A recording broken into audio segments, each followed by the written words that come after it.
Well, thank you for joining us at Horizon today. Today we're going to do something a little different. We're taking a week off from our sleuth series to interview Dr. Mark Green to talk a little bit about his evening he spent with Saddam Hussein. Which I think brings up a question we ought to ask ourselves. How does a leader of the world end up in a hole in the ground? I mean, how does that happen? The all-commanding, all-powerful dictator of his day, and he ends up in a hole in the ground. Well, maybe there's another question we ask. How do leaders in the world end up in holes in the ground? Financial ruin, wrecked reputations, a marriage that crashes and burns, an estranged relationship with a son or daughter, bankruptcy, pain. How do you end up there? And the Bible says that there's a cause. There's a common cause. It's like a gateway to other types of destructive patterns in your life. And this particular gateway, well, it causes you to celebrate when somebody else is in pain or somebody else loses. It's something that causes you to cheat rather than lose. It causes you to fudge things. It causes you to think you're the exception to the rule. It affects your relationships with other people, and it especially affects your relationship with God. This gateway that leads any of us as leaders, any of us as individuals who might be on top of the world to one day be in a hole in the ground is something called pride. And the Bible says that pride comes before destruction and a haughty spirit comes before a fall. And we're going to discover today that the same thing that Saddam did in allowing pride and a haughty spirit led to his downfall is the same thing that your heart and my heart struggles with. And the hole in the ground we end up in actually feels the same as the one Saddam was in. You ask yourself, how did I get here financially? How did I end up here relationally? Where did I get off track? Why did I do what I do? I feel alone, I feel lost, I feel broken, and I would do anything to go back and undo what I've done. How do leaders end up in the kind of holes that they end up in? Let's find out together. Can we give a warm Horizon welcome to Dr. Mark Green? Mark, come on up. Mark, thanks for being here today. Appreciate Thanks for having me, Chad. Glad to be here. Well, let's start by telling me a little your background. You've had an eclectic experience of lots of different pieces and parts in your life. So tell me a little about the different roles you've played and some of your experience. Well, back in 1964, I was born. And, you can probably fast forward beyond that. Oh, okay. All right. So I was raised in South Mississippi, grew up there, a little patriotic, but also a little poor and needed somebody to pay for college. So I applied for and got into West Point and went to the military academy, got a degree in economics. And, you know, they say in the Air Force, if you can't fly, why be in the Air Force? Mm-hmm. There are probably some Air Force folks out there who weren't pilots, but no offense, right? But in the Army, you know, we would say if you can't be an Army Ranger, you know, why be in the Army? Sure. And so I went into the Army Rangers and did that thing. And I was actually in command of an infantry company in the 82nd Airborne Division. And my dad had this catastrophic event. His esophagus ruptured. And a surgeon saved his life. And it happened to be that the surgeon was this former Army guy. And so as I'm, you know, talking to the doc that's taking care of my dad, you know, I kind of become aware that you can go do this, right? Sure. And so I asked the Army, hey, can I go to medical school? And they sent me. So, in fact, right up here at Dayton, Ohio at Wright State. Graduated from there, went to the Army to do residency. And, of course, the ER show, Mark Green, if any of you guys remember that, the Mark Green. Sure. So, I mean, I got to be an ER doc. Destiny. Right? It's a destiny. And so I go and I become an ER physician. In my last year of residency, 9/11 happens. And fascinating, it was about a week before we were to determine where we are going to live, you know, where we are going to be assigned as new ER docs. And I get this call from the Special Operations community, the command surgeon for Special Ops, and he says, are you that ex-Army guy who's ex-Ranger and now you're an ER doc? Yeah. Well, there's 2 plane tickets in your mailbox. You can come do an interview, and we want you to come to the dark side of the force. And I wound up with 160th, the Special Ops Aviation Regiment, Black Hawk Down, if you saw that movie, or Lone Survivor. Yeah. And did that duty. Of course, that's where I met my most infamous patient. and then got out of the Army, started working for ER companies, realized there was a better way to do it, started my own company. And we're in 7 states now, got about 600 docs working for me. And in 2012, got this crazy idea, this notion that I'd just run for the Tennessee State Senate. And so now I'm a Tennessee State Senator, too. So wow. On top of those other... So either you can't keep a job or you like trying it. Yeah, I'm a starter, maybe, not a finisher. I don't know. So you were involved then in what the government called Operation Red Dawn. Right. So tell me a little bit what that was like and how you got involved in that and what happened. So Red Dawn was the mission to capture Saddam. And, we had been in probably 50 of these missions, and they'd all been sort of dry holes at that point. But this particular night, just like normal, I'm the physician in this Special Operations Unit. My role is to plan the casualty evacuation, make sure that we have blood and all the things that are necessary on when you have a trauma patient, things like that. And so we fly to the target and then off the target waiting for the mission to happen. And this is kind of interesting. That's, we got him that night. Yeah. So. And so when you knew you had him, what sort of comes over the radio or who tells you, or what does that feel like? Well, yeah, it was kind of odd. Of course, we're listening in as we sit on the sort of wait area. We call it a rally point, but the waiting rally point. In the event that anybody gets hurt, we're sitting there, myself and a medic in the back of a helicopter, and we're listening to the satellite radios. We're hearing that the operators have taken, the Delta guys have taken this piece and this piece, and now they're in this building. It was interesting because they wound up repeating some of the stuff. So I think they missed him the first time, and so now they're going back over the target again. And we hear from the operators over the satellite radio, we've got jackpot. We've got jackpot. And there were actually 2 targets that day. One was Saddam's chef. Not really chef, probably more like a cupbearer to the king, to make sure he didn't get into the poison or get poisoned. But and so the admiral comes on the radio, and we've never heard him on the radio before. Usually it's his the admiral's minion. On the radio. It's a big deal. It's a big deal. The admiral's on the radio and says, "Do you have big jackpot or do you have little jackpot?" The cook. And the operator says, "We have big jackpot." So here I am with this medic in the back of a helicopter, full battle armor, body armor, weapon, high-fiving as much as you possibly can. Right. It was pretty cool. Wow. And prior to that, you guys had already caught some other targets that sort of led up to that. So you tell me a little bit about some of those targets that you'd caught and what happened there. Yeah, sure. So we had caught, just prior to capturing him, we caught his physician, his personal physician, and before that, his secretary. Before that, we caught his girlfriend, which was also very interesting. And, so we just had this sort of progression, and then we ultimately got Saddam, which was kind of cool. Oh, that's cool. And was there evidence that you found along the way that was helpful in finding that process? Or? Well, it was interesting when we captured Saddam's wife. Wife or girlfriend? Girlfriend, I'm sorry. Okay. Yeah, girlfriend. Yeah, girlfriend. So the girlfriend, we captured the girlfriend, and the operators are looking for me in the TOC, the Tactical Operations Center, and they come find me and they say, "Doc, we need you to take a look at this." And they hold up this bag. "This is Saddam's medicine." The girlfriend said, "This is Saddam's medicine. We need to know what it is. It's probably vital intelligence." Right. And I look at it and I immediately recognize that little blue pill from Pfizer. Viagra. So that was some hard evidence there. Yeah.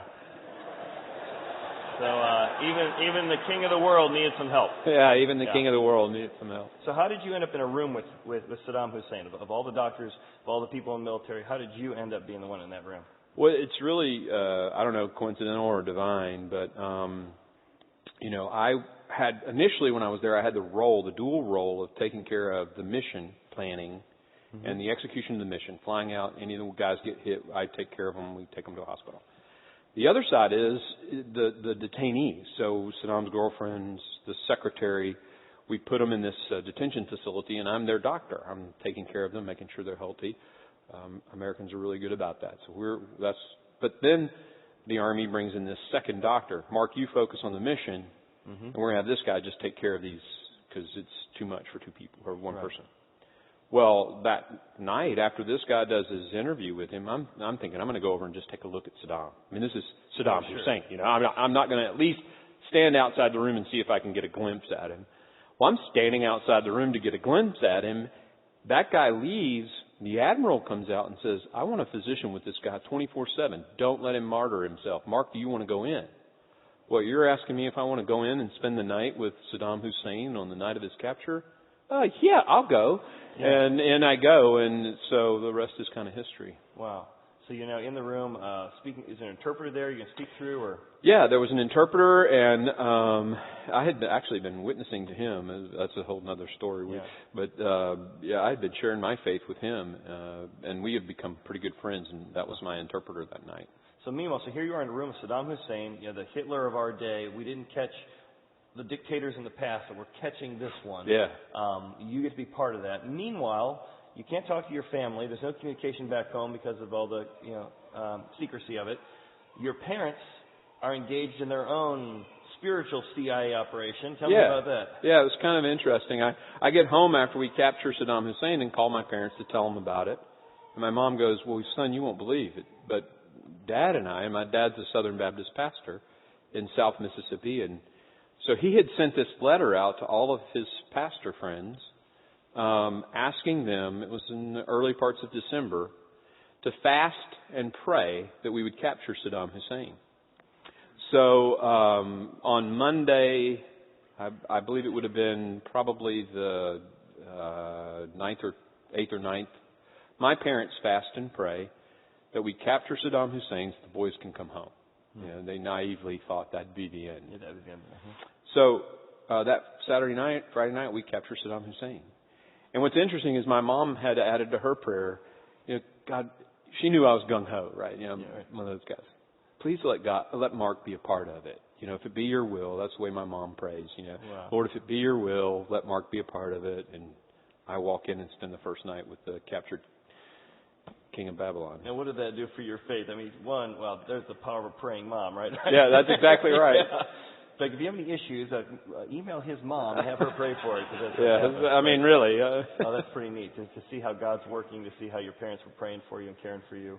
And what did that feel like to be in the room with him? I mean, was that being in the presence of evil, like you hear people saying? What was that like? Yeah, I wondered, having traveled all around Iraq, I had seen the statues to the guy, and I was aware of the hundreds of thousands of people he had murdered. I was aware of the children that he had killed with chemical weapons, torture chambers that he had. So I really didn't know what to expect when I walked in. And what I found was a very charming man. Incredibly charming. In fact, so much so that I remember reminding myself, Mark, don't become enamored with this guy. Because he is this evil. He would kill your wife in front of you in a horrific manner to extract even a false confession. So, I just am sitting there in the intoxication of the moment, telling myself, whoa, don't become enamored by him. Well, I think a lot of folks who come to our church are unconvinced about the God, or at least about Jesus and his claims. And I think one of the obstacles I hear people say is, I don't want to be a Christian. They're so naive. They believe in faith, not facts. They get bamboozled into all these fables and ridiculous things. And one of the things I think is interesting about a real understanding of the Bible is you actually believe that evil often masquerades itself as truth. Yeah. And so a real Christian has a healthy skepticism, right? Yeah. Because you never know who might be lying to you. You know the human heart's evil. You know the human heart can lie to yourself. You can tell yourself something's good that it's not. Sure. And so I love the idea that being a Christian actually helps you be actually more skeptical toward things rather than just buying anything because somebody says it's from God. So here you are trying to tell yourself, don't buy into the lie of what this guy's portraying, which is the level of deceit he probably used his whole career to get the things he wanted. Yeah, no doubt. And I mean, very clearly, I'm aware in my faith, in my state of being a believer, that people can be evil, and that evil will try to trick me. Mm-hmm. And so, that's exactly what I was thinking. Mark, don't become enamored by this guy. So at that point, he asked you for a medical exam or Yeah. to take my blood pressure. So what was that like? Yeah, so he asked me to come over and take his blood pressure, and you guys know when you get your blood pressure taken, the guy's in your face, I'm right there, and so Saddam's checking me out, and I'm checking him out. And he says this bizarre thing. He says, when I was a child, again, through the interpreter, when I was a child, I wanted to be a doctor. But politics had too great a hold on my heart. So, just imagine the butcher of Baghdad taking the Hippocratic Oath to do no harm. But that's what started our conversation. And then there's the irony of it. I was a doctor and now I'm a politician. So maybe Saddam rubbed off on me a little bit. I don't know. Not really. I think it's that journey of, here's a guy who started off one place. I want to be a doctor, I want to help people. And he ends up as the butcher of Baghdad. And how does a leader of the world, even somebody who at some point wanted to be helpful, end up in the place he is? And it's one compromise at a time. It's one lie at a time. It's one process of fudging the truth at a time where he ends up there. And the Bible describes something that it calls an idol or a replacement God. When you put anything in your heart besides the God, you get more and more enslaved to it. Right. Usually those are good things, right? It's status. I become so obsessed with my status that I'm willing to lie or fudge about anything else. I'm so obsessed with my reputation or with money that I start saying it's all about me. And so what happens is when you put God in the center of your life, you actually get freer and freer. When you put something else in the center of your life, you actually get more and more enslaved to it because it becomes a source of your identity. Yeah, and what's kind of interesting about that is all of those things, whether it's money or power, it's me. It's really me. And for Saddam, it was me. Right. It was all about Saddam. We kind of replace others and God with me. Sure.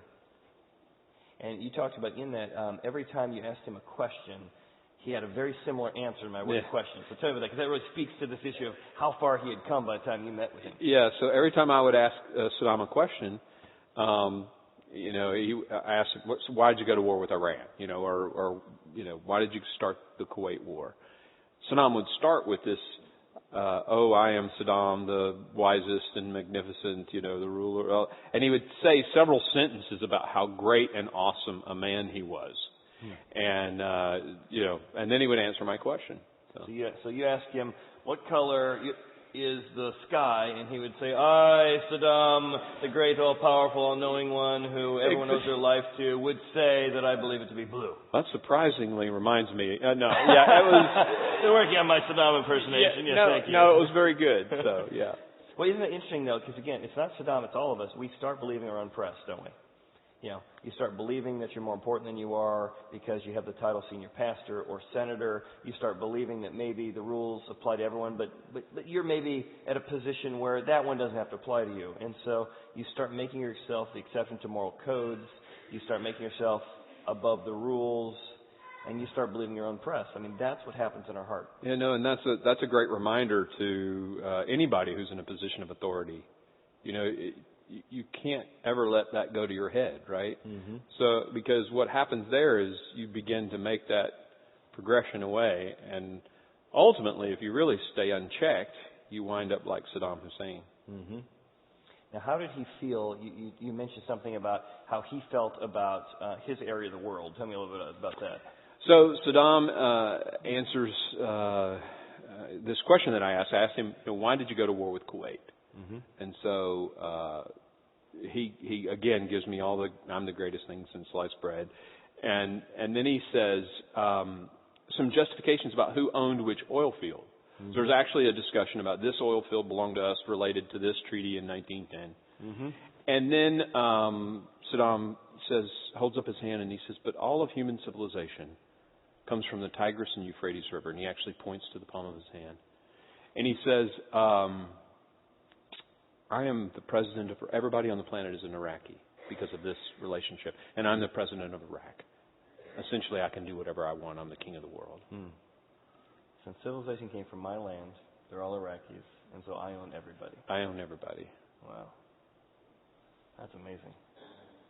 Again, you can just see how the seeds of that kind of thing, though he's the extreme of it, are entitlement. It's also ironic to me that here's a guy referencing a biblical principle, right? Property rights. The essence of the Bible that changed human history and free enterprise all throughout the world is the idea of people own things.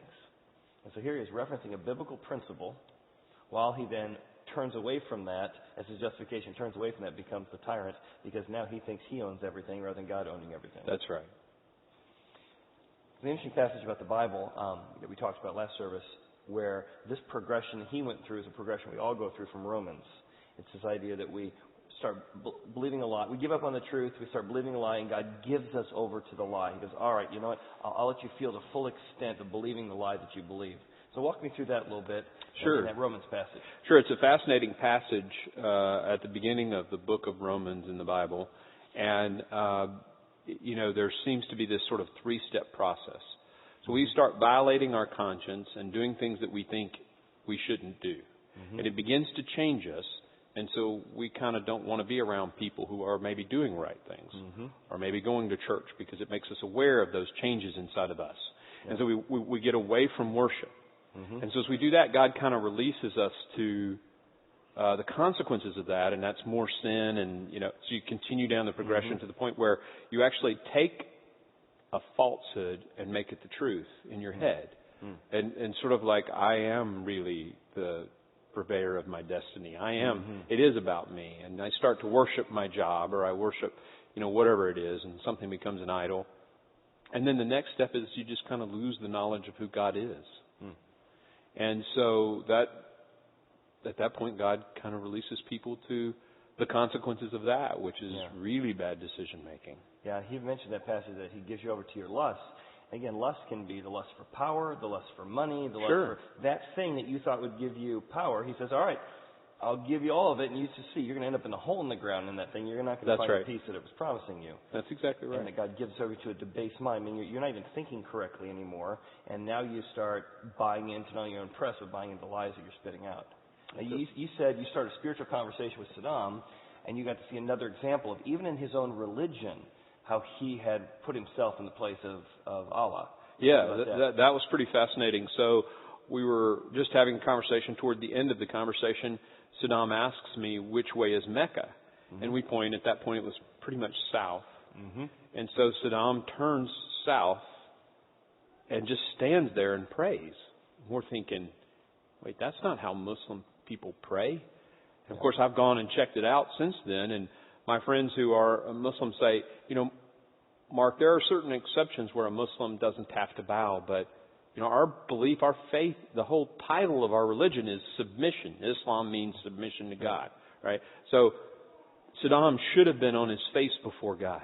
Mm-hmm. Instead, he stood as an equal to God. Mm.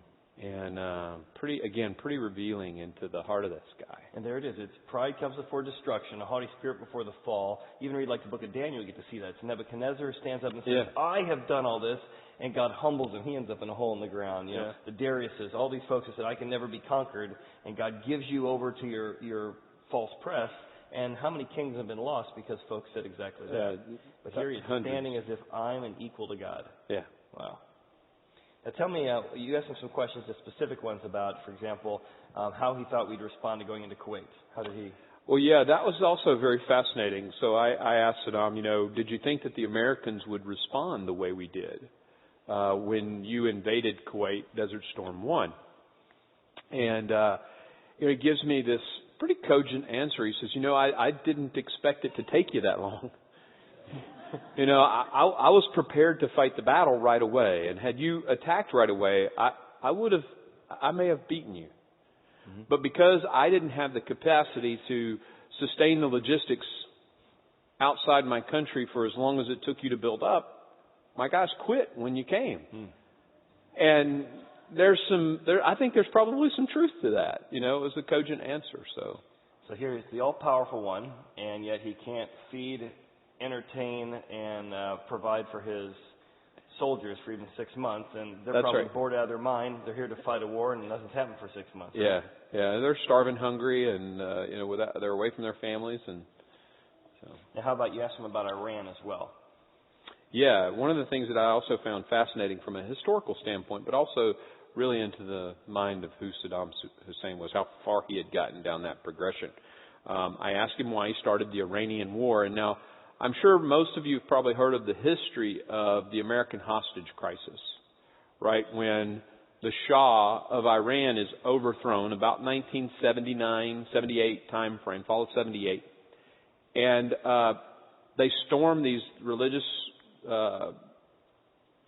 fanatics, I guess, storm the embassy, American embassy, and take, I believe it was 58 Americans hostage. And it's over a year before they get released. Well, the guy who led that revolution is a guy named Ayatollah Khomeini. And Khomeini, before the fall of Iran, feels like he's about to be caught by the Shah of Iran, the then ruler of the country of Iran. So he flees and he comes to Iraq, the neighboring country, to hide out. Now the interesting thing here is that Iraq is a mostly Shia country. But Saddam is Sunni Muslim, the two major branches of Islam. And they are at war with one another as much as they are the West. So Saddam is threatened by this Shia cleric in his country. And he goes down to, I believe it was Karbala, to meet with him, and he meets with him, and they broker a deal. And the deal is this, that when Khomeini comes to power, he would cede some coastline to Iraq. Iraq has a single port, so exporting oil is a major problem. And Saddam says, I will let you stay in my country if you give me some coastline when you become a leader in Iran. And as soon as the Shah is overthrown, Khomeini comes to power, he reneges on the deal. And because of this broken promise, Saddam starts a war that results in over 1 million people killed. So, I think that sheds a lot of light into who Saddam Hussein was. You cross him once, you don't keep your word, it's worth 1 million people to die. It's worth 1 million people to die. Yeah. And interesting, if you look at some of the memorials in Iraq, there's this crossed sabers, right? So, and his people could parade, his military would parade over it, and underneath those sabers are the helmets from the Iranian war of the Iranian soldiers. So Saddam's armies would walk over the heads of the dead Iranians. Wow. That was the kind of guy he was. And you told me that as you dialogued with him, he was, even prior to that, during one of the rebellions, he actually got shot. Yeah. Well, tell me what happened. So during I believe it was his second coup attempt, he was a part of trying to overthrow the then leader of Iraq. And he gets shot in the leg. And so he, tells me this story and even acts it out where he, as he's fleeing, pries the bullet out of his leg with his own, sort of Rambo style, Wow. and pries the bullet out of his leg. And it's pretty crazy. So he feels entitled to, here again, here's these stages again. He's arrogant. He's replaced himself as God. He's willing for anyone else to pay a cost for his advancement. He's rough and tough. He feels like he's entitled to things. If you cross me, I'm willing to, come against you. But again, so it's easy for us to go, man, I'm so glad I'm not like one of those people. So there's bad people in the world, but it's not me. What's unique about the Bible versus religion? Religion says, be a good person and don't be like the bad people. Christianity says, the seeds that are in Saddam's heart are in my heart. They're in your heart. Yeah. And that the way Jeremiah says it is, our heart is desperately wicked. That if you water it enough, those seeds with self-pity, with the right environments, with the right lives, you and I are just as capable as Saddam. Now that's offensive to a religious person who goes, no. But the real message of Christianity is beware. Yeah. The same thing that was in him is in you. If you water it, it will go there. So whether it's revenge, whether it's self-pity, whether it's that slow process of lying to yourself, like how does that affect Mark Green? Like where just those little lies that you begin to give into, how does that show up? Well, my wife is has a nutrition degree. So if I take a little extra piece of pie, I might tell her I didn't. I don't know. There's lots of opportunities to do that. Yeah. If being somebody you're not, we call that posturing, but a lot of people do that, and I think you start over time beginning to believe that, right? Sure. And so there's lots of challenges that I have, where my conscience tells me not to do something, and I do it anyway. And I do catch myself. Fortunately, there have been times in my life where I've kind of walked away and done enough of that to where I didn't want to be around Christians and didn't, so I've left the church and then had somebody come and grab me and say, hey, come back. And, I'm getting back in the Word. I'm going to get back. I guess Saddam never had that check and balance, and ultimately he winds up where he winds up. I remember even as I was coming in this morning, I was just thinking about this interview, and I was sort of playing out in my head the way I was going to tell a story. And so I was going to tell you the story about a congressman. I can't remember if he's a senator or congressman. So I'm in his office, and he's got a Bible on his table, and he said, you know, all day long when you're called congressman, CEO, CFO, all day long people are giving you your title. And you start to believe your own press. Wow, yeah, I really am that important. He goes, I keep the Bible on my desk because it keeps me humble. It reminds me that when everyone else is telling me who I am and the title who I am and, you know, Mr. Senator, Mr. Congressman, this reminds me that God is really here and my position is one of a gift. So that's how I was going to tell the story. And as I started working out in my head, even saying it out loud, I went, I was never in a room with a congressman. A friend of mine was in a room with a congressman and told me the story. Yeah. And I went, isn't that exactly what happens, right? Yeah, our minds.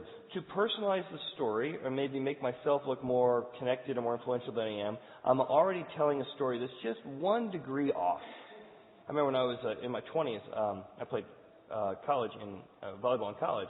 So I was in a small group one time, and I said, you know, there's this tendency to posture yourself and just change details to try and impress people. And I was doing a ridiculous one because people would ask me what I like to do for fun. And I have lots of things I like to do for fun. I'd say, I love playing volleyball. I play in an A-League. Now, if you happen to be a volleyball person, A-League's the Premier League. Well, I did play in an A-League when I was, like, back in college, but I then played in a B-League. Yeah. Now, they didn't know. Why was I even adding that? It's like I'm flashing my resume. You know, folks say, hey, Chad, what do you do? And suddenly I have to mention that I wrote a book, or I have to mention how large the church is, or why is that? It's just something in you that begins to posture and do exactly what Saddam ended up being his downfall. It's that proud, arrogant, lies. It just flows out of us. Yeah. And I remember I was talking to a friend who was exploring her faith here at our church one time, and she said that reality of evil, not just evil out there, but evil in here, is what brought her to believe in God and ultimately in Jesus. She said she went through this horrific divorce, and she didn't believe in evil. She just thought it was sort of, you know, psychological terms or sociological terms. But when she got just the full blunt end of somebody just cruelly trying to harm her in multiple ways, she said, I started believing evil. I started to see that when I was harmed, I had vengeance come out of me in hatred. Yeah. I need to deal with the evil not only in the world but in me, and that became her journey to faith. It's just through that. Now, how about for you? You've had a recent incident as a senator in Tennessee where you've had a lot of emotions reacting to this recent terrorist attack. So tell me a little bit about what happened in the last week, what happened in you when you heard the news. Well, you know, we've had 5 people killed in our state just this last week. Pretty amazing. But I guess the first emotion is just sadness. You know, I've seen soldiers die in combat, and they're not supposed to die on the streets of America. But you know, these were American heroes. I mean, some of them one guy had 2 Purple Hearts from combat action. And you think of his little daughter, 10 years old. What will she ever know of her father? You know, just that brief 10 years. And these are things we sometimes don't think about. Who's going to walk her down the aisle? You think about that. The price of freedom. But so sadness. I mean, I just heartsick. And then the flip side of that coin is just rage. You know, we got sucker punched, and we want to do something about it. And you know, I joked with you earlier, and I think you kind of like this, so I'll say it again. You know, there's about 10,000 Tennesseans ready to jump in their bass boats and go kill some ISIS people right now. Let me tell you, the good old boys are ready to go. Yeah. And, you know, but it presents challenges to us as leaders. Do we respond, you know, and go kill 1 million people, or do we act responsibly and do the right thing? And so you've been in the military. Let's just talk a little bit about that for a second, because a lot of people look at the Bible, and I think their perception is Old Testament God is angry and mad all the time. Jesus shows up and says, sorry about my dad, you know, and then he says something else. I think that's a lot of people's perception. That's great. That there is an appropriate place to be angry. There's an appropriate place to be mad. And when you see the atrocities being done to children and to the innocent, God waits 400 years often before he gets angry, and then he does get angry. God steps in and says, I need to protect the innocent. Yeah. And that there is a place in which a loving person does step in. And yet also the Bible says, vengeance is mine, saith the Lord. Yeah. The Bible doesn't say don't kill. It says don't murder, which means unjust cause. So there are just causes for killing. example, self-defense, protecting the innocent. So as you think about the complexity of biblical ethics, which is much easier than just a soundbite for a politician or a commercial, but the whole sum of how God tries to summarize dealing with evil without evil becoming part of you, justice versus vengeance, how are you processing that as a senator with the governor and trying to figure out how to respond? So tell us a little bit about the situation. They were unarmed. Yeah. And then, so tell us specifically what you're trying to address and then how you're thinking through that. So just like any crisis management situation, you kind of go through your algorithms, right? And, you certainly don't want to have those algorithms being created on the fly. Right. So, you prepare for a crisis like this, and we are going through the algorithms. The governor and I are talking, and governor's talking to everybody. He's just not calling just one senator. But in my case, it's a little bit unique because I'm prior military and actually prior recruiting company commander. So I'm talking to him, and we develop courses of action. So what are the courses of action that we can take? And clearly we could, one of my ideas was to take the military ID card and make it the equivalent of the Tennessee concealed carry permit without having to go through a process. So every soldier who has a military ID card could then carry a weapon, to protect and himself. your catalyst to that was, just for those that didn't follow part of the story, he was able to get into a recruiting center because it was a federal land, and so our military people were unarmed because of where they were, right? Yeah, so they're in a recruiting station, which makes it a federal property because they're there, and it's illegal for them to have a firearm in that situation. But no one died there, so the guy sprays the building down and then goes 8 minutes away. Had those guys been able to return fire, they may have taken the guy down, and 4 Marines and a sailor wouldn't have died. Right. So that's one course of action. Another course of action is, do we put armed guards on the street corners of every National Guard facility in Tennessee? Well, that'd probably provide the security and the protection. But the last time we did that, it was the British who did it. Yeah. And we overthrew them. So as a politician, one of the challenges that I have is, and as a leader in my company, it's the same thing. What are the secondary and tertiary effects of a decision that we make? What's going to happen if we put people on the street corner, guarding? Are we going to become less free? Yeah. More secure, less free?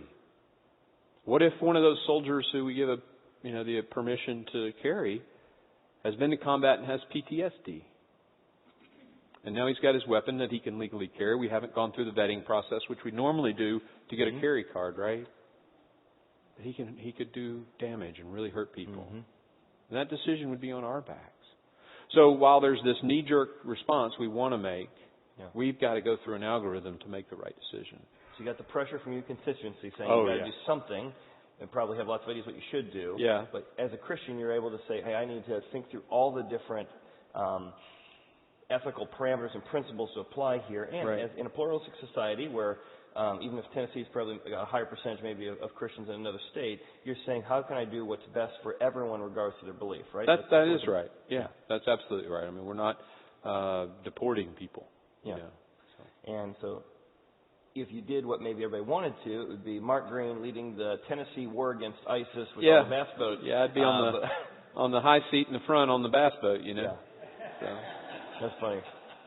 Now, how about, on that note, you said you run a healthcare company. Yeah. How does just the Bible in general help you as a leader? So the Bible helps me in multiple different ways, primarily for myself to develop my own leadership abilities. So you look at a guy like Nehemiah from the Bible.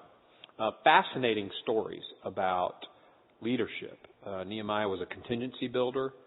He would plan flawlessly before he would go and execute a mission about how, it's a construction project, basically. Nehemiah is a construction project. They're building this wall.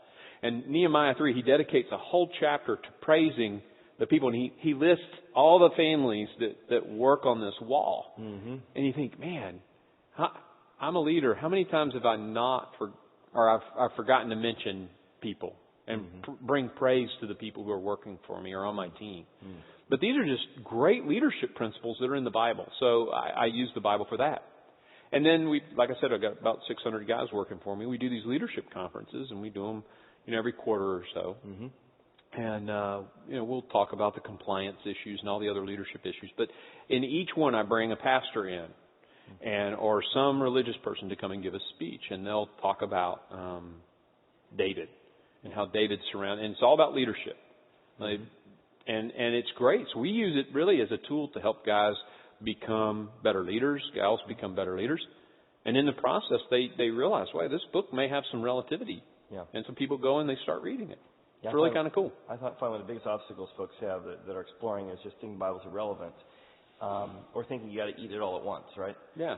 Well, I now believe that maybe it's relevant. I'm still not sure about the Jesus thing. Still not sure of some of the exclusive claims, but it's a journey. So part of what we do as a church, for example, is we try and create an exploring environment. You can come and just check it out. Ask questions. We love doubts. Yeah. We love tough questions. That's the journey by which you begin to figure out what your faith is, figure out what the next step is, and even begin to examine the evidence that you have. Well, I think even the guys in my company who don't believe the way I do are okay with it because of the way I kind of tee it up. Give me an example of that. Okay, so I will use Christ as an example sometimes as a servant leader because let's face it, I mean, he gave his life, right? So whether you believe that story is true or not, or whether you think it's a fable, or whether or not you think it's just historical, it's a great story about sacrificial leadership. And okay, so what am I doing for my patient? Am I staying an extra hour to hold the hand of this kid who's waiting for the CT scan? You know, what kind of person, what kind of physician are you? You know, and so we use and my people seem to be, at least I haven't had any complaints yet, are okay with it because I will tell them, hey, I'm not here to convince you. Right. I'm here to show you how we can do our jobs better as physicians, understanding this amazing story. Yeah, and in the process of creating that environment for people to not have something shoved down the throat, you're just sharing what you believe. Yeah, it actually promotes more interest. You said you talked about a guy named Scott. Yeah, Scott. And tell me a little about his friendship. So he was very differently from where you are. If you're a committed follower of Christ, he was more like an agnostic or atheist. And absolutely. Tell me about that journey you had with him. Well, so Scott was a guy who didn't believe that there was a God at all. Scott believed, in the evolution story, and I knew that if I went to Scott with a Bible track and it would mean nothing to him, and it would probably violate the relationship. Sure. So I just became a great friend with him, and we had a great relationship. Went rock climbing together and cycling together and all that kind of thing. Well, over time, we'd have conversations about the complexity of blood clotting, which I think for those of you who were here before, hanging out with Mark must be a real incredible time. You had me at rock climbing. No, I'm with you. So you're talking about we talk the science point, that proves there's a God, I think, right? And then we also talk about the moral code. Is it okay to kill babies for population control? Yeah. So are we going to just go kill all 2-year-olds because, even a person who doesn't believe in God says, well, that's not right. Right. And I say, well, where did you get the fact that where's that come from? So if there's some moral code written on you, there's got to be somebody who wrote that in there. There's a programmer somewhere. Yeah. And so Scott, I'm having these conversations with him. He leaves. He goes to Colorado, actually, to Denver, and calls me a few months after getting there and says, Mark, I think there is a God. I don't know who he is yet. So in our conversations, it just kind of moved him a little bit, and that was kind of cool. I think that's where a lot of folks are here. Who've come to our church, they said, hey, I met somebody who seemed genuine. They weren't like all the other Christians who had the blowhorn and the tracks and all that. Yeah. They didn't fit into my caricature. So I'm at least willing to give a hearing. And then over time, if you're a good friend, you share things that are important to you with friends, right? So sure. I'm going to tell you about my family. I'm going to tell you about things that I'm doing. And faith seems to be one of those. And that doesn't mean you have to believe it, but at some point it creates a context or environment where you can have those kind of discussions. And that's what we try and do as a church here. And many have enjoyed that process of that. And we also, one of the things we love to do is on our mission trips, for instance, we're going to start planning now for our mission trips next year to Belize and to Monterey and other places. We invite people who are convinced and unconvinced to go on our trips. And while they're on our trips, we find that just being around the poor, giving of yourself to somebody who can't give back or isn't paying you, God does something in your heart. Yeah. And of course, churches do that, but you've actually, as a company, tried to find ways to have unconvinced folks in your company explore the Bible when they go on these kind of trips. Tell me a little about that. Yeah, absolutely. So I'm a guy who believes that when something's been given to you or a lot's been given to you, you kind of have a responsibility, right, to give back. Sure. So we started a foundation called Align MD Foundation. That's the name of our foundation.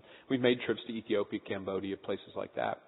And we know that when we send docs sort of downrange, overseas, there'll be a group that believes in Jesus, and there's a group that hasn't decided yet, right? Yeah. The undecided. And so for the folks who believe, we sort of, connect them with people in the community that they can help and serve while they're there.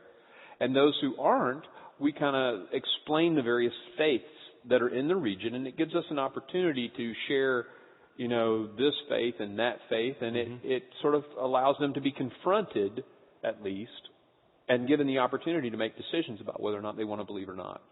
Yeah, so that they at least can say, hey, even though I don't believe it, I want to read what the Christians in this In that city country. believe. Yeah. I know a lot of folks, I'll say, what's the main message of the Bible? And they'll say, be a good person. I'm saying, that's almost the opposite of what the main message of the Bible really is. So isn't it? I find if you can help people get in the Bible, even from a historical perspective, and go, oh, wow, this God isn't who I thought he was. He's somebody I really want to know. Jesus didn't say what I've heard people who say they represent him say. So I find when you get into the Bible, God speaks for himself. Yeah, that's right. And what would you say is, on that note, what would you say is the main message of the Bible? So somebody's here and saying, all right, well, if it's not be a good person, and there's nothing wrong with being a good person, but if that's not the main message, what is the main message of the Bible? So I think the main message of the Bible is that we are self-seeking, and that we put ourselves sort of on the throne of our lives. It's all about me. And we, throughout history, have run from God. And I think the story of the Bible is God's pursuit of our heart to try to come after us. You look at, He gave us the law, He gave us judges, He gave us prophets, He gave kings, all through the Old Testament, right? As some way to reach us, to get to us, and to bring us back. And then He takes this desperate act, and He sends His Son, Jesus, to pay our debt. We have a life sentence that is because of all of this separation and sin. And His Son pays that price for us and dies on the cross. And we're allowed to be reconnected with Him in a relationship. And there's some other stuff in there about how you live after that. But really the central theme is that my heart's pretty selfish. I want to eat the apple. And all the rest of it is God coming after me. God runs after those who run away from Him. Yeah. And what would be like two benefits? Somebody says, why should I believe that? We all want to do, I think we've talked about this already. I mean, we all at times do the wrong thing. We hurt people. Whether it's my wife or my assistant at work. But being a Christian, I can help deal with my own guilt. Because I know that I'm forgiven and loved and all of that. So there's that side of the coin. And the other side of the coin is I can go to that person and restore the relationship because of who Christ is and all of the benefits that come from that relationship with God. And knowing that got restored, I can go and restore the relationship and serve this person whom I've hurt. So I think that's the big benefit of being a believer. Deals with your own guilt, allows you to reconcile and forgive those who've harmed you and that you have harmed as well. Sure, absolutely. Well, how does a leader end up in a hole in the world? It's that step process. And maybe today, as we were talking, you went, oh, wow, I do that one. I don't do that one. Oh, I do that one. And the reason we at church have opportunities for us just to be quiet before God for a few moments and to admit it is we just live in a culture that's so hurried. There isn't time to just think and reflect and to examine yourself. And maybe today you've never heard the Bible as a story about a God who pursues those who run away from Him. And God will give you over to the things you think you want, and you find out it didn't deliver what you hoped. But then He is right there, not to say, I told you so, but to say, let me help. Let me forgive. Let me guide you to another place, a better place. And so today, maybe you are unconvinced. And you're saying, boy, if that was true, I'd want something like that. Maybe you are convinced, but you, like all of us, began to believe little lies about yourself. And you're saying, God, I need help to get my conscience realigned to what's true before I end up in that hole. I want to lead us in a prayer and give us a chance to reflect before God in that way. Let's pray. Maybe you want to pray like this. I'll pray and you can pray after me. God, I have a tendency to think I'm more important than I am. God, I often think I'm above the rules. and I've been believing my own press.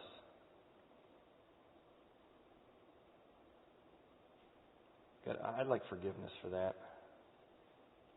I'd like help with that. I believe that you died for me, for my pride, for putting myself in your place. God, I ask for humility. Teach me how to live a life of self-sacrifice, of courage, of wisdom.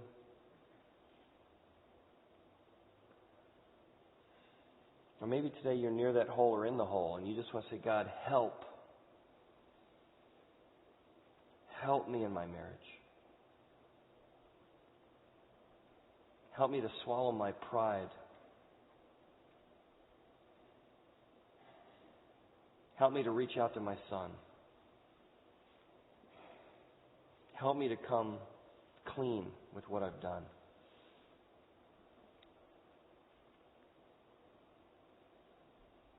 Help me to know that you are with me and I'm not alone. Father, we thank you for every honest prayer that's here today, that you would just meet them where they are, that you will help them in their journey, that you would allow us to create environments where folks can come and find you and doubt you and question you and discover you and experience you and get to know you. Thank you for our time together, for this incredible story of a human heart that was so broken that it led to a pit. And Father, I ask that you would warn us lovingly that pride comes before destruction and that haughty spirit before a fall. In Jesus' name. Amen. Can we thank Mark for being here today? Mark, thank you. I appreciate it. Thanks.